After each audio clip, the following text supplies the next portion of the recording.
안녕하세요. 반갑습니다. 숙박TV 장춘혁입니다. 반갑습니다. 제가 숙박업소 대표님들을 많이 뵈면서 느낀 점이요. 숙박업소 대표님들께서 숙박업소를 되게 주먹구구식으로 운영하고 있구나라는 느낌을 받을 때가 되게 많습니다.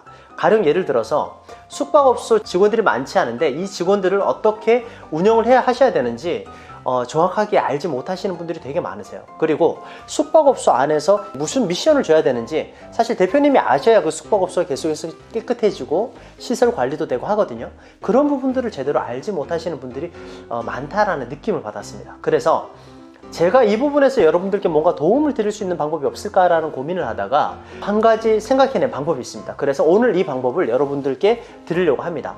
이 방법을 여러분들께서 사용을 하시게 되면요, 숙박업소 경영자께서 신경을 안 쓰셔도 직원이 언제 무슨 일을 해야 되는지 제가 그러한 부분들을 1년을 통틀어서 쫙 정리를 해놨습니다. 크게 4가지로 제가 정리를 해놨는데요, 한 사람이 대표님께서 모두 다 신경을 쓰면서 하시기에는 굉장히 어려움이 있다는 판단을 해서요, 제가 숙박 달력을 제작을 했습니다. 이 숙박 달력의 특징이라면 몇 월 며칠에 뭘 해야 되는지, 그리고 2월 몇째 주에 그 주간에는 어떤 찌든 때 청소를 해야 되는지, 이러한 부분들을 제가 다 기재를 해놨기 때문에요, 그 달력에 써져 있는 대로만 여러분들께서 운영을 하신다면 웬만한 모든 것들이 잘 이루어질 수 있을 거라고 생각을 합니다. 제가 제작한 바로 이 숙박 달력인데요, 2024년도 겁니다.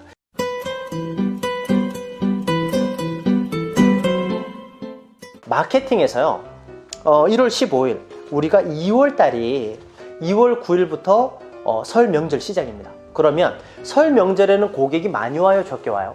날짜마다 다르죠. 그래서 첫째 날 같은 경우에는 뭐 위치에 따라 또 다르겠지만, 또 디턴족이라 그래서 설날 명절 갔다가 또 여행을 가시는 분들도 많죠. 그래서 설 당일이랑 설 전날과 당일은 고객이 안 오는데 그 다음날 다다음날에서 고객이 거의 만실이 되는 경우가 많습니다. 하지만 첫째 날 둘째 날에도 객실을 채워야 된다는 얘기죠. 그래서 바로 한 달 전에 이벤트를 기획할 수 있습니다. 그래서 이벤트 기획을 1월 셋째 주에 하게 된다는 겁니다. 이벤트 기획을 하게 되고 적어도 한 2주 전에는 프런트에다가 이벤트를 공고를 해서 고객들을 설 명절 때, 연휴 때 유치할 수 있다는 거죠. 그래서 이벤트 기획을 할 수가 있고요. 이벤트는 뭐죠? 이벤트는 고객이 많고 오고 적게 오고를 떠나서 고객이 계속해서 유입되도록 하는 그런 촉매제 역할을 하는 겁니다. 만약에 우리가 매일 만실이 돼요. 그런데 만실도 초저녁에 만실이 될 수도 있는 거고, 새벽 밤 12시 넘어서 새벽 1~2시 돼야 만실이 되는 숙박업소가 있을 수도 있는 거예요. 그죠? 고객이 넘쳐난다라는 거는 고객이 초저녁에 다 차고 다른 고객이 오고 싶어도 여기는 만실이네, 와 저기는 진짜 장사 잘 되나 보다, 또 다음에는 내가 꼭 가보고 싶다 라는 생각이 들 정도로 그런 숙박업소를 만들어야 된다는 거예요. 우리는 방 다 차는 데가 아니라 끊임없이 이벤트를 기획할 수 있습니다.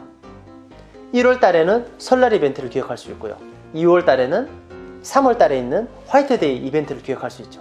그리고 3월 달에는 또 뭐가 있습니까? 대학생들 중간고사 기간이기 때문에 4월 말에 중간고사 이벤트, 뭐 예를 들어서 뭐 대실비를 깎아준다라든지, 중간고사 들어가면 애들이 도서관으로 빠지기 때문에 매출이 좀 떨어진다는 말이죠. 그래서 대학가에 있는 곳이나 아니면 젊은 층들을 상대로 하는 주고객층이 젊은 층인 그런 숙박업소 같은 경우에는 그런 이벤트를 또 한번 기획을 해볼 수가 있고, 5월, 6월, 7월 해서 계속해서 1년 내내 이벤트를 기획할 수가 있어요. 저 숙박업소 가면 항상 뭐가 있어, 뭐가 기획되고 있어, 고객을 위한 이벤트가 항상 저기는 뭐가 있기 때문에 이번 달엔 뭐가 있는지 한번 가보자 라는 이야기들을 연인들끼리 하고 재미있게 방문할 수 있는 그런 숙박업소가 돼야 된다는 얘기입니다. 호텔페어나 호텔쇼 같은 경우에는 숙박업 사장님들이 한번 방문하시면은 그래도 굉장히 도움을 많이 받으실 수가 있습니다. 왜냐하면 숙박업소에 접목 가능한 아이템들이, 새로 나온 아이템들이 굉장히 많아요. 호텔페어나 호텔쇼 일정 같은 것들이 기재가 되어 있고요.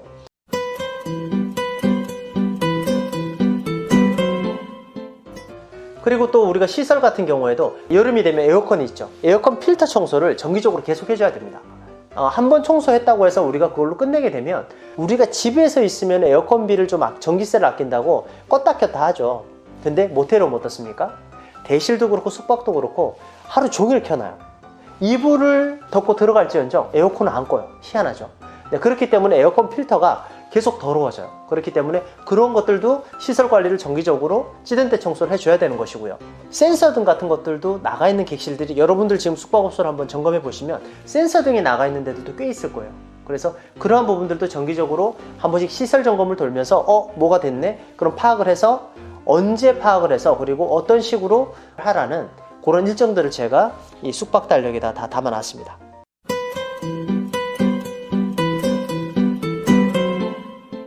창틀, 먼지, 창틀도 정기적으로 청소를 해줘야 되겠죠. 그리고 TV 테이블 주변 청소를 합니다. TV 아래쪽에 있는 그 뒤편에 엄청나게 먼지들이 많이 쌓여 있습니다. 청소 안 하는 데는 정말 몇 년 동안 청소 안 해요. 정말 먼지 많거든요. 근데 그러한 부분들을 찌든 때 청소를 해주셔야 되는데, 이런 부분들을 저희가 정기적으로 이 달력 안에 언제 청소하라고 몇 달에 한 번씩 다 넣어놨습니다.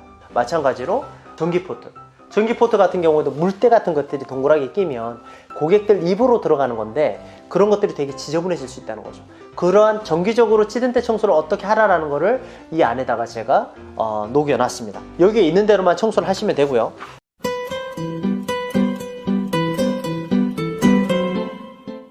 프런트 직원분들, 직원 정기 교육이 반드시 필요해요. 아까 제가 말씀드렸지만 고객들을 어떻게 응대하라는 거를 숙박업소 차원에서 지시를 해줘야 됩니다. 미성년자가 왔을 때 어떻게 대처하라는 것도 디테일하게 알려줄 필요가 있다는 거죠. 우리는 아예 미성년자 안 받는다라면 안 받는 것이고, 만약에 받는다라면 동성 같은 경우에 어떤 서류를 지참을 해서 어떻게 입실이 가능하다라든지, 숙박업소마다 조금씩 다를 수 있겠죠. 그러한 지침들을 내려줘야 된다는 거죠. 가족 고객이 왔을 때 어떻게 응대를 하고, 그리고 고객이 왔을 때 서서 응대를 한다든지, 혹은 앉아서 응대를 한다라든지, 일회용품 위에다가 객실 키를, 호스를 보이는 방향으로 해서 두 손으로 드린다라든지, 이러한 것들을 숙박업소에서 정기적으로 직원들에게 교육을 할 필요가 있다라는 말씀을 드립니다. 그래서 그러한 부분들을 직원들에게 정기적으로 교육을 시킬 수 있는 동영상까지 링크를 하고 있으니까요.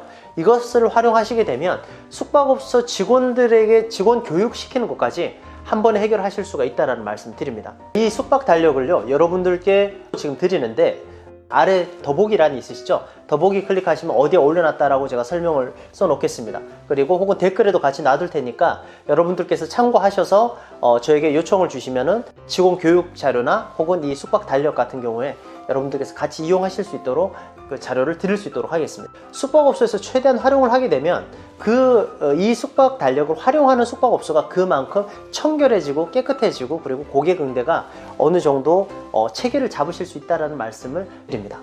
오늘 제 방송은 여기까지 하도록 하겠습니다. 지금까지 숙박TV 장준혁이었습니다. 감사합니다. 안녕.